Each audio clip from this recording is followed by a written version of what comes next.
What is the reason that a brain designed to survive one day agrees to destroy itself? In the human brain, the strongest system is fear and survival.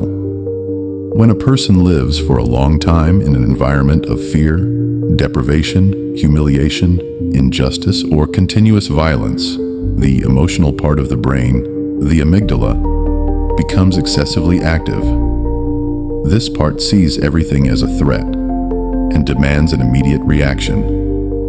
At the same time, the rational part of the brain, the prefrontal cortex, which is responsible for thinking, questioning, and understanding consequences, gets suppressed. In this state, a person is unable to think deeply about the future or about their own life.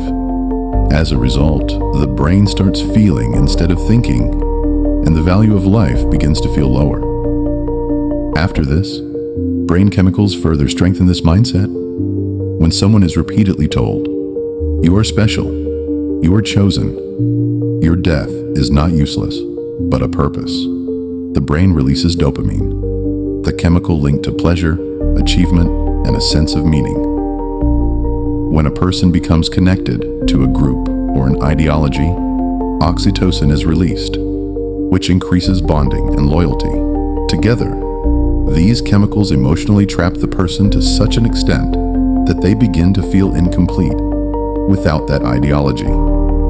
Because the human brain has the ability to change and reorganize itself, hearing the same message repeatedly strengthens that thought, and the brain begins to accept it as truth. Finally, the system of conscience and morality is affected. Under normal conditions, the brain prevents harm and death. But when others are repeatedly labeled as enemies, threats, or non-human, this protective system weakens. This is called moral disengagement in science. The brain no longer sees death as a loss, but frames it as a meaningful, justified, or necessary act.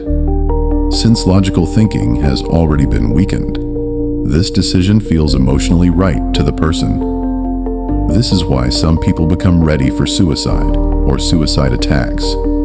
It is not madness, but the result of brain systems, chemicals, and learned beliefs.